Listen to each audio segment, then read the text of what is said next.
Welcome to the Ellen DeGeneres Show. Today we'll be interviewing a very special guest from the upcoming movie, The Art of Losing. Coincidentally, they're filming on the same lot as us.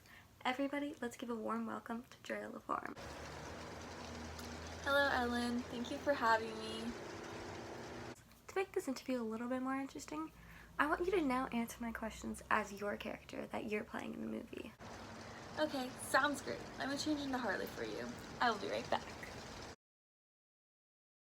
You must be Harley Langston. Can you tell me all about your recent life story? I can do that for you. So I'm 17 years old and this all went down the summer of my senior year. My best friend Cassie was throwing a party and I went with my boyfriend of 2 years, Mike, and my little sister Audrey.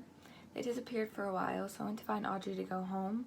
I found her in Cassie's room and I was about to ask her what was going on when I saw my boyfriend shirtless walking out of the bathroom towards her. In that moment I knew exactly what was happening, so I just left the party, angry, not thinking. I left her there with no ride home. She ended up getting a ride from Mike, who was drunk out of his mind, and he crashed into another car, sending himself, the other driver, and her to the hospital. She was put into a medically induced coma, and he walked away with one scratch maybe. Throughout the hospital visits, I reconnected with my childhood best friend and crush, Raphael. Me and Raph actually drifted apart when high school started because he got into really bad things, which the same bad things actually caused my sister to be in the hospital.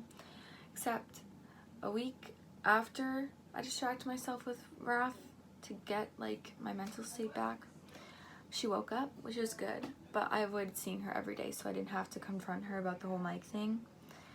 And I was also avoiding Raph at the time too because I started falling for him and he was falling for me, and we actually could not be together because of his rehab and because I blamed myself for the whole Audrey thing and I wasn't in a good place.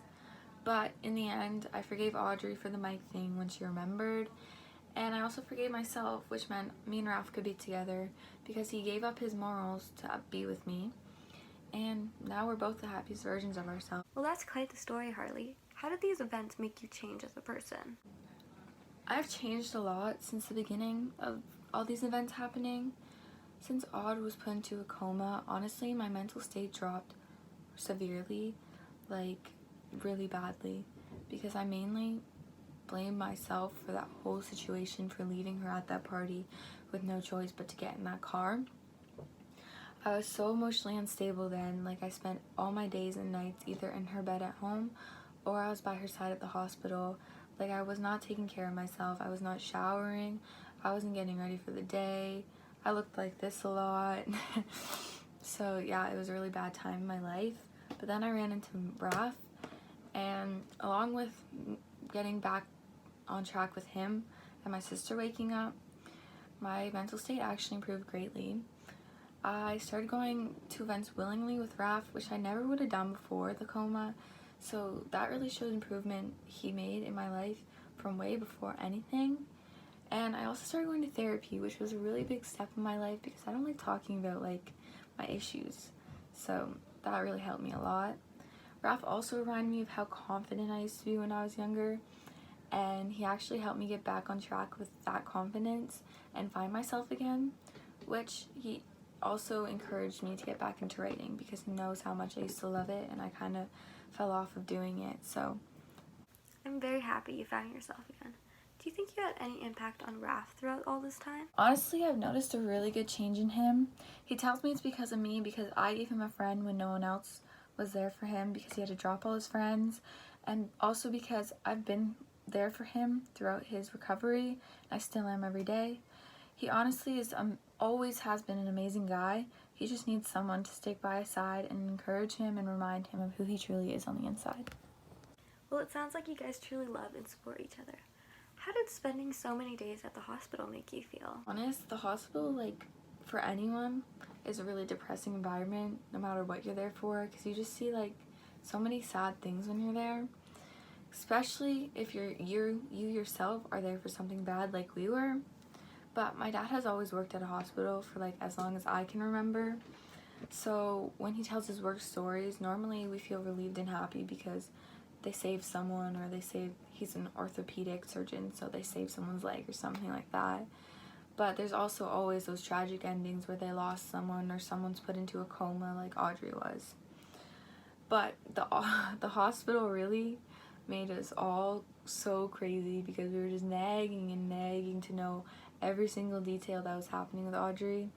But in the end, honestly, even though it started out making us terrified and scared, being there was actually a miraculous place to be at the time because they saved her. They woke her up out of that coma and she got all her memories and functions back like normal, so nothing really changed. Thanks for sharing all of this, Harley. That's all I have to ask you today, though. I'll see you very soon. Welcome back, Drea. Now I have a few questions to ask you. So we all know that the movie is based off of the book. And I was just wondering if you could tell us if there were any social or historical contexts that were based in the book. What inspired Lizzie the most to write this book was actually her life itself, because she's gone through many events that relate to the novel. When I was chatting with her, I figured out that her life story really does highly relate to the novel. For example, Lizzie herself is much like Raph, since she struggled with addiction throughout high school and her parents had to send her to rehab. She was actually sober for 2 years after that, but she relapsed in her 20s. And that time, it wasn't rehab that saved her life, it was actually her writing. The Audrey and Mike situation was inspired by a night that one of her ex-boyfriends called her drunk out of his mind and said that he was not coming home tonight and that he was going to stay at a friend's.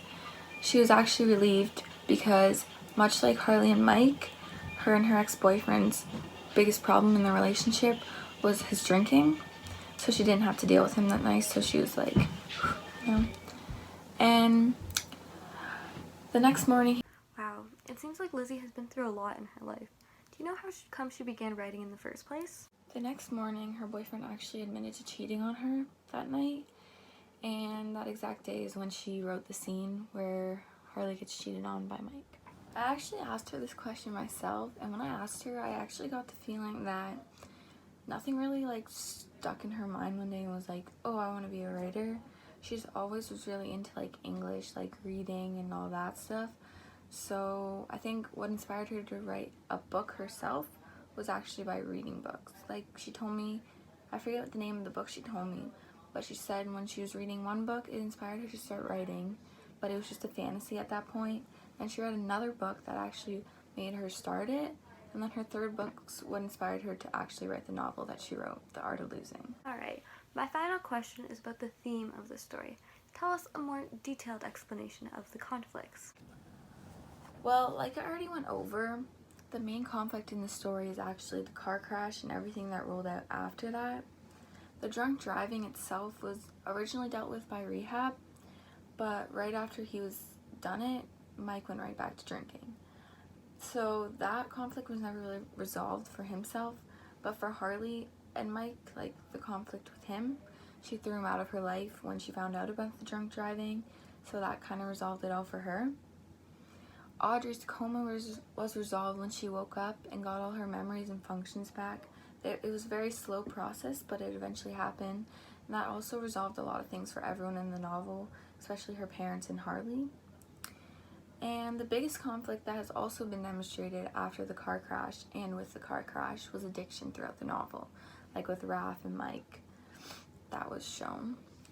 All this leads into the general theme, in my opinion, which would be, in the novel, The Art of Losing by Lizzie Mason, the author illustrates the social, physical, and mental struggles one experiences with addiction.